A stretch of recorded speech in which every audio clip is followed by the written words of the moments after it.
Details এরকম যে আজকে 20 তারিখে উত্তরবঙ্গের জেলাগুলোতে থান্ডারস্টর্ম, লাইটনিং, তার সাথে কিছু জেলায় আপনার ভারী বর্ষণ বিক্ষিপ্তভাবে এবং গাস্টি উইন্ড, কোনো কোনো জায়গাতে 40 থেকে 50 কিলোমিটার প্রতি ঘন্টায়, কোনো কোনো জায়গাতে 50 থেকে 60 কিলোমিটার 50 থেকে 60 কিলোমিটার প্রতি ঘন্টায় গতিবেগ।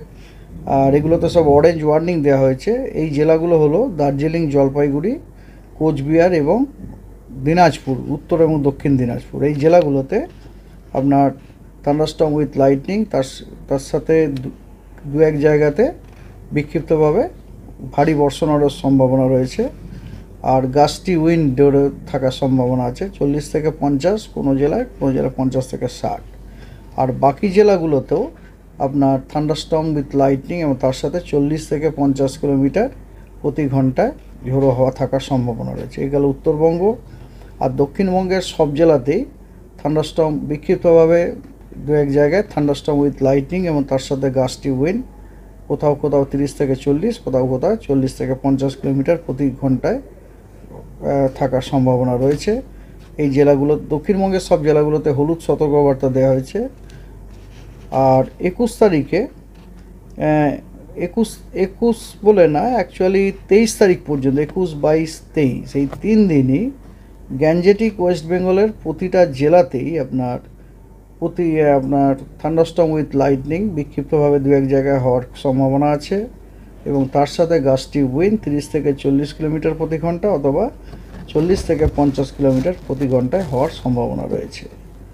আর ঠিক একই রকমভাবে উত্তরবঙ্গেরও আপনার 23 তারিখ পর্যন্ত প্রতিদিনই থান্ডারস্টর্ম উইথ লাইটনিং, তার সাথে গাস্টি উইন্ড, কোথাও 40 থেকে 50 কিলোমিটার প্রতি ঘন্টায়, কোথাও 50 থেকে 60 কিলোমিটার প্রতি ঘন্টায় থাকার সম্ভাবনা রয়েছে এবং কিছু কিছু জেলায় বিক্ষিপ্তভাবে হেভি রেনফল হওয়ারও সম্ভাবনা আছে। সেগুলো কোন কোন জেলাতে, সেগুলো আপনাদের আমি ডিটেলসে জানাচ্ছি।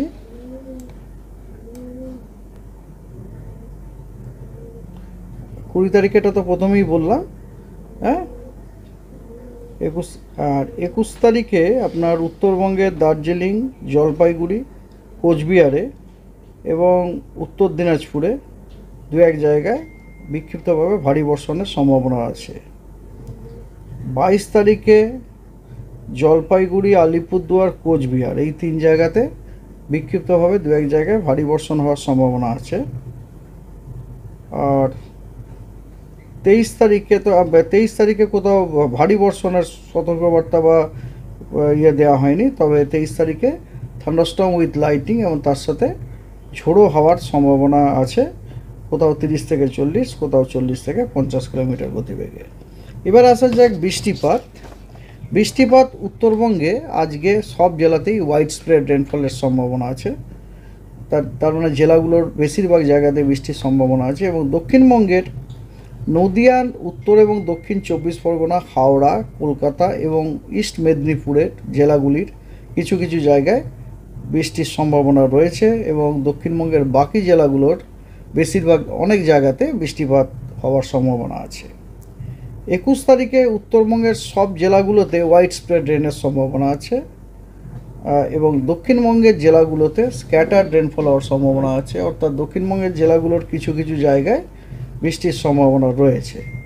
22 তারিখে উত্তরবঙ্গের সব জেলাগুলোতে ফেয়ারলি ওয়াইড স্প্রেড রেনফল হওয়ার সম্ভাবনা আছে, অর্থাৎ উত্তরবঙ্গের জেলাগুলির কিছু কিছু জায়গায় অনেক জায়গায় বৃষ্টিপাত হওয়ার সম্ভাবনা রয়েছে এবং দক্ষিণবঙ্গের জেলাগুলির কিছু কিছু স্থানে বৃষ্টিপাত হওয়ার সম্ভাবনা রয়েছে। 23 তারিখেও উত্তরবঙ্গের সব জেলাগুলোতেই ফেয়ারলি ওয়াইড স্প্রেড রেনফলের সম্ভাবনা রয়েছে এবং দক্ষিণবঙ্গের পশ্চিম বর্ধমান, বীরভূম, মুর্শিদাবাদ, নদিয়া এই জেলাগুলোতেও ফেয়ারলি ওয়াইড স্প্রেড রেনের ফোরকাস্ট দেওয়া হয়েছে এবং দক্ষিণবঙ্গের বাকি জেলাগুলোতে স্ক্যাটার্ড রেনফল হওয়ার সম্ভাবনা আছে। 24শে মে উত্তরবঙ্গের জেলাগুলোতে স্ক্যাটার্ড রেনফল হওয়ার সম্ভাবনা রয়েছে এবং দক্ষিণবঙ্গের কেবল মেদিনীপুর, 24 পরগনাতে স্ক্যাটার্ড রেনফল হওয়ার সম্ভাবনা রয়েছে এবং দক্ষিণবঙ্গের বাকি জেলাগুলোতে দু এক জায়গায় বিক্ষিপ্তভাবে হালকা বৃষ্টির সম্ভাবনা রয়েছে। 25 তারিখেও উত্তরবঙ্গের সব জেলাতে স্ক্যাটার্ড, এবং দক্ষিণবঙ্গের কেবলমাত্র মেদিনীপুর, দুই 24 পরগনা, নদিয়া, মুর্শিদাবাদ এবং ইস্ট বর্ধমান এই জেলাগুলির কিছু স্থানে অর্থাৎ স্ক্যাটার্ড বৃষ্টিপাত হওয়ার সম্ভাবনা আছে, এবং দক্ষিণবঙ্গের বাকি জেলাগুলোতে বিক্ষিপ্তভাবে হালকা বৃষ্টির সম্ভাবনা আছে 2-1 জায়গাতে।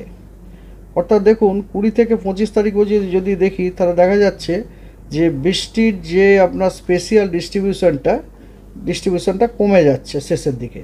এবার দেখুন 26 তারিখে আবার বেড়ে 26 তারিখে নর্থ বেঙ্গলে আবার ফেয়ারলি ওয়াইড স্প্রেড রেনফল হওয়ার সম্ভাবনা রয়েছে, এবং দক্ষিণবঙ্গের সব জেলাগুলোতে স্ক্যাটার্ড রেনফল হওয়ার সম্ভাবনা আছে। ব্যাস এইটুকুই।